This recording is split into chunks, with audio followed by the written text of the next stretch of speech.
Sopo? Suara kantoran.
Dadi magendur nang aswarane makandar-kandar pragara wawali kan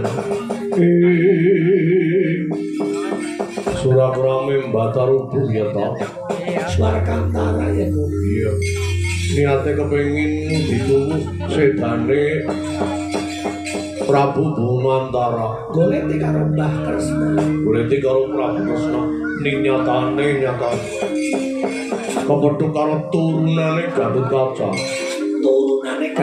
persis kaya ramane bisa mancal bau muntir gulung pancal baune puntir gulune temah Sirna Margalayu ning wong yen turunane Ratu Trajutrisna biasane kancang ora ninggal jarak wis-wis kuwi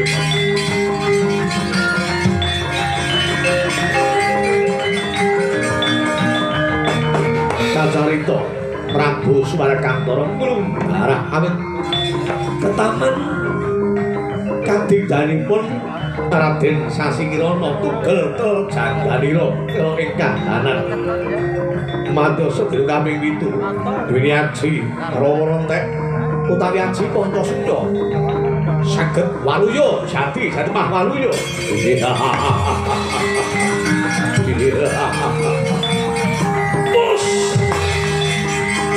Oke, tolong mati kok.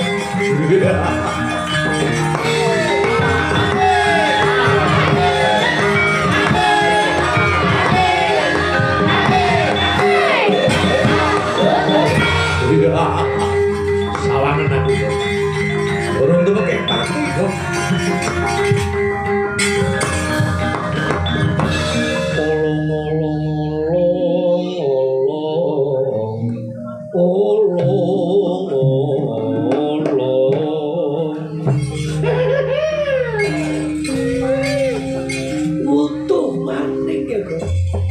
Gagah maning panjenengan dayane ngelmu titisaning swargi Rama Prabu Bima Narkasura matur sedaya kaping 7 yen kesangga bumi bisa waluya jati kok mulane durung lega rasane atiku yen durung bisa bekakak Prabu Kresna kok asira dari pepalang rawe-rawe atas malang-malang putu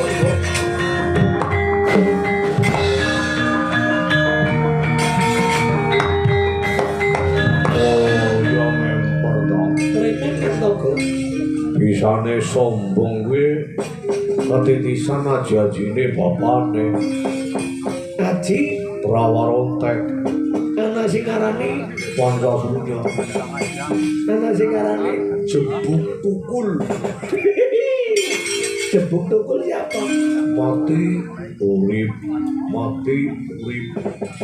itu kayak nyong asal jamune wis pas tekan esuk ora mati Apa kuwi? Kepengin tenagane Rosa.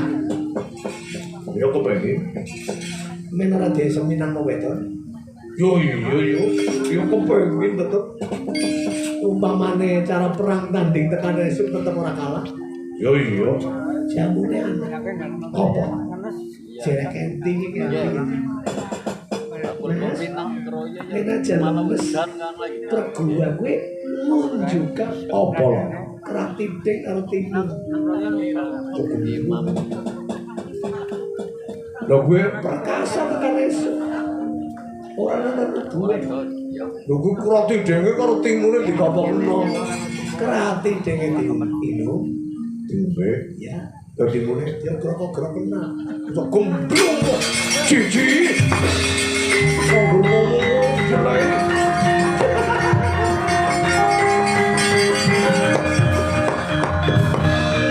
ini bakal ngomong tua ngomongan anak bocah cilik gue cici wong kuwi pikirane ngono-ngono mengkodi tak jajengken kuwi sing ngomong kenti lho apa iku kan ya apa kan iya bolane sarawita kuwi mantur ngapa-ngapane wong kene nek serius jebuk tukul kok guyon ya pada guyon ngapa men aja adem ya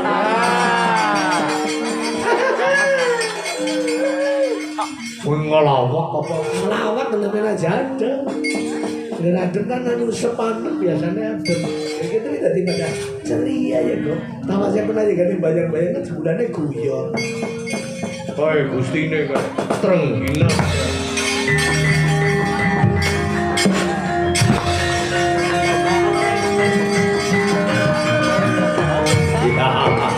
dorong mati potol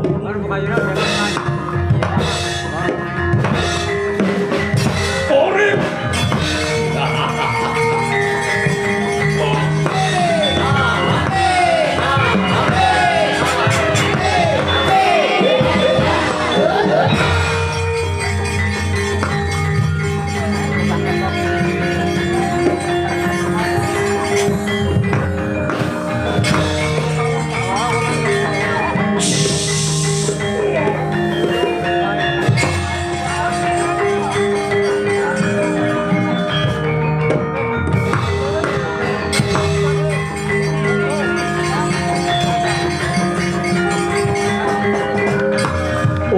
Raden Janurwendra titisane swargi Raden Antarja. Panjenenganipun Raden Antarja tangkalanipun wonten lelampahan Kresna Tapa Ngambang. Kinen amerjakan Prabu Praswati turunane Prabu Sumala. Dipun todhing ilmunipun Raden Antarja dilat kaliyan tepahipun saged pejah. Wedhak dhateng Raden Janurwendra. Bontamaken wonten anggenipun Prabu Swarkantor Sinomargolayu parandene kesangga bumi Waluya kanthi mahal.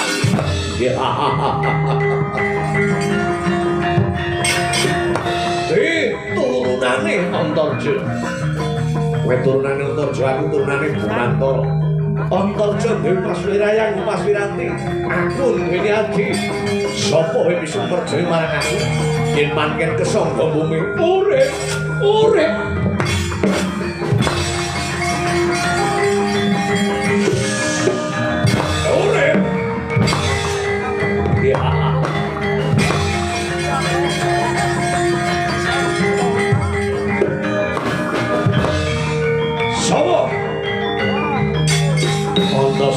Antasura anake sapa? Anake Antasena. Kowe turunane Bumantara. Kudune yen karo Kresna kuwi ngajeni Kresna kuwi mbahmu. Karo materi karo mbahmu. Katimbang arep geger mati dening aku. Ngono. Sumut kene kan.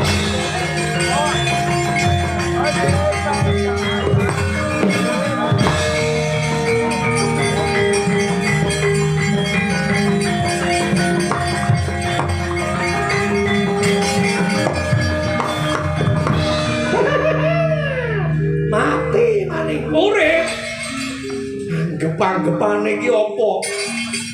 Hajiku ora ana tandinge kok malah disenggaki. Oh, ngetop. Gustine dhewe malah disenggaki. Mula jan lamun kaya niki pun pesat nyawane urip maning nggih syukur alhamdulillah. Sapa kok turunane Antasena niki?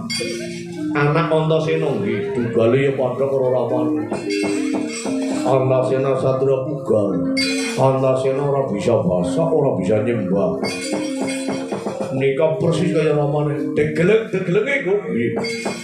Ya wong anake Ramana ya kaya Ramana. Nanging aku ora bakal miris. Di Antasurya turunan Antasena. Iya.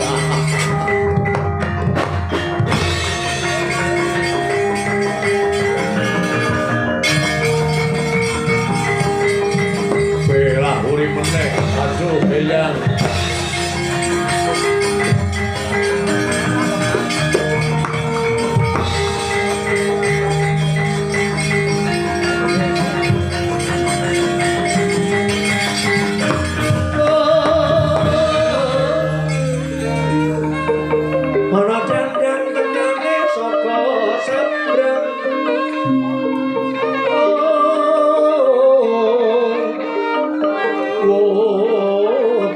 Dandang cucuke masih bola sari laring dandang ojo nyucuk Sri Satono nyucuk sarap sawani wong kang pengen sutarno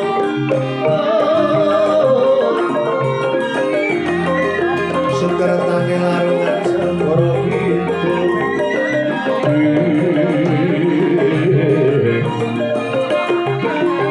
Kucing ngomore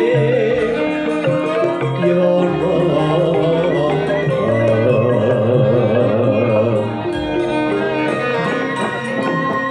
Kejang Kresna ngaturna duta pengrawung Eyang duta pengrawung Raja Matinggir putu Kontor Surya ana apa? Nalikane Kakang Sasikirana, Kakang Janurwinda njaga marang kewatesaning negara pamenang. Awit gegandhang kalawan adiku Parikesit supaya jumeneng dadi ratu. Wangsite wong tuwa supaya njaga marang kaprayitan.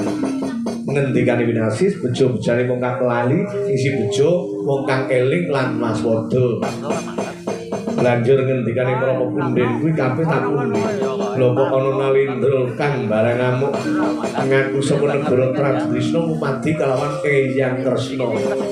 Jarine ngaku turunane Bumantara Swarga.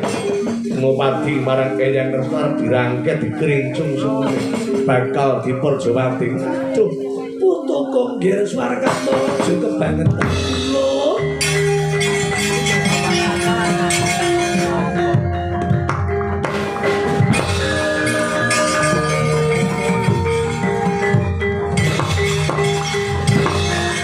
Iki sing tak goleki. Iya.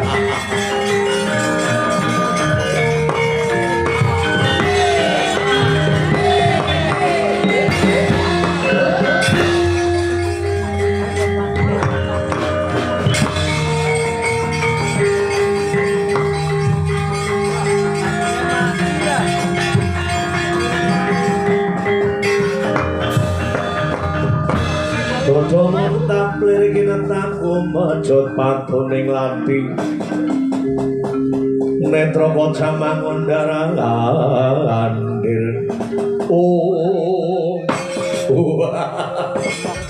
Wong tuas wong tuwa kakin dina wong tuwa kokean umur ora kenunggo tebaning tulodo kawan kabeh putra wayang iki Kresna papan temoro nyotong ayo kantok-kantok nggon pengumuman karo puneya karena apa karepku gandeng bapakku Prabu Mantara sing merjaya kuwi mau Prabu Kresna ning kene ora ana putu ora ana simbah anane sing mateni bapakku kuwi mungsuhku utang pati saurane pati utang loro saurane loro muli wong tuaku mlebu swarga aku kudu bisa merjaya marang kowe ayo tunggu marang kowe makosok tunggu marang ibu pertiwi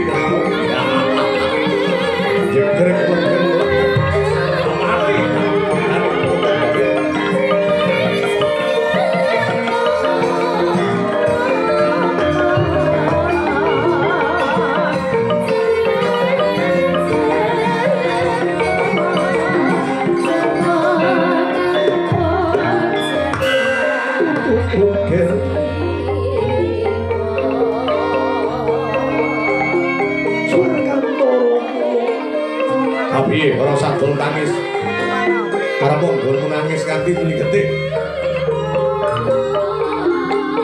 ora-orane aku bakal trenyuh pun madul was marang aku ora yang wis rasa mangsa sepuh sekarang beruswane bahasa mereka ini jabul dipul yen pancen Sri Lampung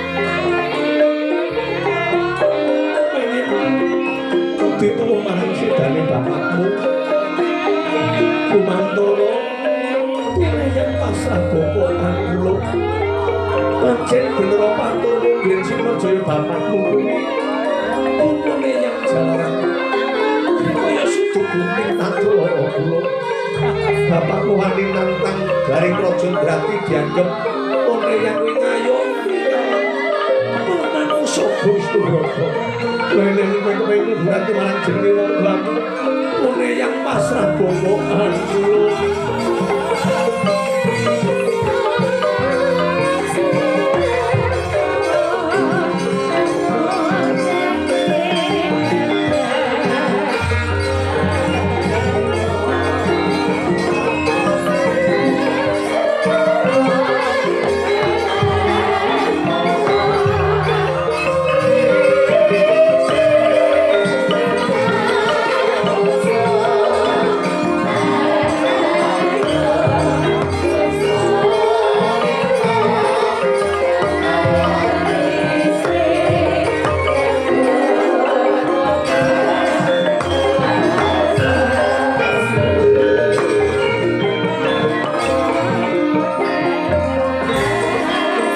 gunane apa yang urip ana alam dunya nggih